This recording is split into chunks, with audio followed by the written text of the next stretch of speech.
আর mandate নাই মানে কি? গণ অভ্যুত্থান ইটসেলফ একটা ম্যান্ডেট, যা বাংলাদেশের ইতিহাসের সবচেয়ে ম্যান্ডেটওয়ালা সরকার হচ্ছে এই সরকার।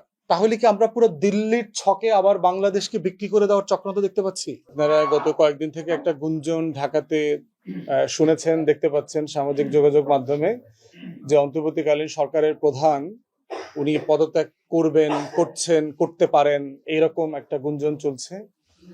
এবং এর কয়েকদিন আগে আপনারা দেখলেন যে জাতীয় নিরাপত্তা উপদেষ্টা, পররাষ্ট্র স্বরাষ্ট্র উপদেষ্টা এবং তিন বাহিনী প্রধানের সাথে অন্তর্বর্তীকালীন সরকারের প্রধান প্রফেসর ইউনূসের একটা মিটিংও হয়েছে।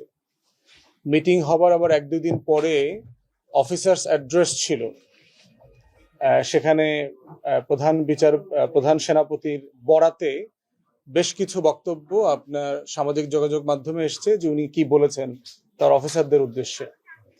এটার কোনো অফিসিয়াল স্টেটমেন্ট আইএসপিআর এর থেকে দেওয়া হয়নি। আমরা যদি মনে করি যে ওটা উনি বলেছেন, সেই রকম সাপেক্ষেই আমরা রেসপন্স করব আর কি।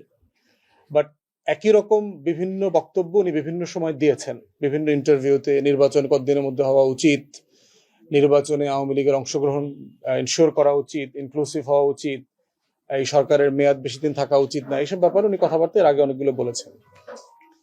প্রথম কথা হচ্ছে যে আমরা মনে করি যে বাংলাদেশ রাষ্ট্রে যারা আইন শৃঙ্খলা বাহিনীর ফোর্স আছেন, ইনক্লুডিং সভরেন ফোর্সেস, যারা ধরেন পুলিশে দায়িত্ব পালন করেন, র্যাবে দায়িত্ব পালন করেন, আনসারে, গোয়েন্দা সংস্থাতে, বিজিবিতে, সশস্ত্র বাহিনীতে, দেশের রাজনীতি নিয়ে পাবলিক ফোরামে কথা বলার কোনো এখতিয়ার ওনাদের নাই, ফুল স্টপ। এখন যে কোনো ব্র্যান্ডের পুরাতন এসি বদলে নতুন ওয়ালটন এসিতে উপভোগ করুন 25% ছাড়। এইটা বিয়ন্ড দেয়ার জুরিসডিকশন। আর্ম ফোর্সেসের রেসপন্সিবিলিটি হচ্ছে যেই সরকার যখন বৈধতার সাথে ক্ষমতায় থাকবেন তার হুকুম মেনে চলা। এর বাইরে যদি কোনো কনসার্ন ওনাদের থাকেন, সেটা ওনারা ইনডোরে সরকার প্রধান, প্রতিরক্ষা মন্ত্রী যে থাকেন, জাতীয় নিরাপত্তা উপদেষ্টা যিনি থাকেন, যার সাথে যতটুকু রেলেভেন্ট তার সাথে ততটুকু শেয়ার করবেন। এটা হচ্ছে একটা গণতান্ত্রিক ম্যাচিওর পরিপক্ক রাষ্ট্রের অভ্যেস। আপনারা দেখবেন যে আমি নিজে ইরাক ওয়ারের বিরুদ্ধে মিছিল মিটিং করেছি লন্ডনে ছাত্র থাকা অবস্থায়।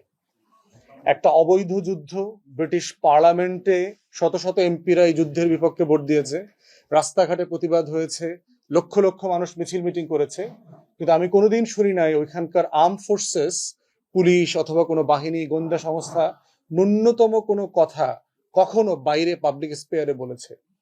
আপনি দেখবেন আমেরিকা তো একটা যুদ্ধবাজ জাতি, এই দেশ দখল করে, ওই দেশ দখল করে, ওইখানে তেল চুরি করতে যায়, ওই দেশে টস লাগায় দিয়ে আসে, এত অবৈধ যুদ্ধ করে, কিন্তু তার সেনাবাহিনী, তার সশস্ত্র বাহিনী, তার গোয়েন্দা সংস্থাকে কখনো পাবলিকলি বলতে শুনেছেন যে হোয়াইট হাউস থেকে যেটা বলা হচ্ছে, স্টেট ডিপার্টমেন্ট থেকে যেটা বলা হচ্ছে, পেন্টাগন থেকে যেটা বলা হচ্ছে, সেটা অন্যায্য, অবৈধ, বলা উচিত না? অতএব যদি সত্যি সত্যি এই কথাগুলো সামাজিক যোগাযোগ মাধ্যমে যেগুলো এসছে উনি অ্যাড্রেসে বলে থাকেন, উনি এখতিয়ার বহির্ভূত কাজ করেছেন, এবং অন্তর্বর্তীকালীন সরকারকে চ্যালেঞ্জ করাটা হচ্ছে একটা মিলিটারি কুয়ের সামিল, যেটা করবার ন্যূনতম কোনো অধিকার, এখতিয়ার 24-এর গণ অভ্যুত্থান ওনাকে দেয় নাই, কাউকে দেয় নাই বাংলাদেশে। এবং উনি বিভিন্ন বক্তব্যে বলেছেন যে আমি অভিভাবকহীন। আপনার অভিভাবকহীনতার প্রশ্ন আসতেছে কোত্থেকে? দেশে তো সংবিধান সাসপেন্ড হয়নি এখনো, দেশে অন্তর্বর্তীকালীন সরকার আছে। উনি বলছেন যে এই সরকারের ম্যান্ডেট নাই। ম্যান্ডেট নাই তো চট্টগ্রাম বন্দর, এইটা সেইটা, এগুলো নির্বাচিত সরকারকে করতে হবে। ম্যান্ডেটের প্রশ্ন আলোচনা করবার জন্য উনি কে? ম্যান্ডেট আলোচনা করবে পলিটিক্যাল পার্টিস, ম্যান্ডেট আলোচনা করবে সাধারণ মানুষ, ম্যান্ডেট আলোচনা করবে। আর ম্যান্ডেট নাই মানে কি? গণ অভ্যুত্থান ইটসেলফ একটা ম্যান্ডেট, যা বাংলাদেশের ইতিহাসের সবচেয়ে ম্যান্ডেটওয়ালা সরকার হচ্ছে এই সরকার। যে সক্রিয় প্রত্যেকটা রাজনৈতিক দল যেই সরকারকে অনুমোদন দিয়েছে, সম্মতি দিয়েছে শাসন করবার জন্য, বাংলাদেশে 53 বছরের ইতিহাসে এই রকম ম্যান্ডেটওয়ালা কোনো সরকার আসে নাই। সেই সরকারকে সে বলছে সরকারের নাকি ম্যান্ডেট নাই। আপনি কথাগুলো বলেন কোত্থেকে, পান কোথায়? এগুলো তো ইন্ডিয়ান ন্যারেটিভ। গত 10 মাস থেকে ইন্ডিয়ার গণমাধ্যমে আমরা যা যা শুনছি, যেই যেই বক্তব্য, যেই যেই শব্দে শুনছি, উনি এগুলো বলছেন। এই দিল্লির গোলামি থেকেই তো আমরা মুক্ত হয়েছি 1400 শহীদের জীবনের বিনিময়ে 2024 সালে। অতএব এই ইন্ডিয়ান ন্যারেটিভকে আবার ফিরায় নিয়ে আসার চেষ্টা করাটা হচ্ছে মির্জাফর আর লেন্দুব দর্জির মতো বাংলাদেশকে বিক্রি করে দেওয়ার চক্রান্ত। 111-এর সময় আমরা দেখেছি ফখরুদ্দিন মঈনুদ্দিন মিলে কিভাবে প্রণব মুখার্জির দরগায় গিয়ে ঘোড়ার বিনিময়ে বাংলাদেশ রাষ্ট্রটাকে লিখে দিয়ে আসছিল। অতএব আমরা সকল বাহিনীকে বলছি, দয়া করে পেশাদারিত্বের সাথে দায়িত্ব পালন করবেন।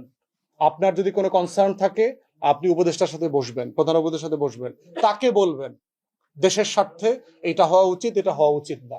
পাবলিক ফোরামে আপনার অফিসারদেরকে ইনসাইট করা, তাদেরকে উত্তেজিত করা, তাদেরকে প্রভোক করার বক্তব্য দিয়ে, এবং আপনি 1 তারিখ থেকে নির্বাচিত সরকার চান, আপনি কে এটা? 1 জানুয়ারি থেকে আমি নির্বাচিত সরকার দেখতে চাই, আপনি কে এটা কথাটা বলার? আপনার তো এখতিয়ার নাই। এটা পলিটিক্যাল পার্টি বলতে পারবে, বিএনপি 1000 বার বলতে পারে যে আমি 1 আগস্ট থেকে নির্বাচিত সরকার দেখতে চাই। এটা জামাত বলতে পারে যে আমি 1 নভেম্বর থেকে নির্বাচিত সরকার দেখতে চাই। 100,000 বার বলতে পারে, কিন্তু কোনো আর্ম ফোর্সেস এই কথা বলতে পারে না, পুলিশ বলতে পারে না, র্যাব বলতে পারে না। প্রজাতন্ত্রের কর্মচারীকে প্রজাতন্ত্রের কর্মচারীর ভাষায় কথা বলতে হবে, রুলস অফ এঙ্গেজমেন্ট আছে আমার সংবিধানে, আমার কাজের বিধিমালাতে পরিষ্কার করে বলে দেওয়া আছে। অতএব সেই জায়গাতে আমরা বারবার বলছি, এবং আমরা ইন্ডিয়ান মিডিয়াতেও দেখতে পাচ্ছি যেই শব্দে বলছে, দেখবেন ইন্ডিয়ান মিডিয়াতে পড়লাম যে জাতীয় নিরাপত্তা উপদেষ্টা দ্বৈত নাগরিক হবার কারণে আমাদের সশস্ত্র বাহিনী তার সাথে কাজ করতে রাজি হচ্ছে না, নিরাপত্তা বিষয়ে কোনো বিষয় তার সাথে শেয়ার করতে রাজি হচ্ছে না। ঠিক 2-1 দিন পরে দেখলাম রাজনৈতিক দলের নেতারাও একই কথা বলছে এবং পাবলিক ফোরামে বলছে। তাহলে এটা কার বক্তব্য, কে বলছে? আবার একই বক্তব্য কয়েকদিন পরে সেনাপ্রধান বলছে। তাহলে কি আমরা পুরো দিল্লির ছকে আবার বাংলাদেশকে বিক্রি করে দেওয়ার চক্রান্ত দেখতে পাচ্ছি?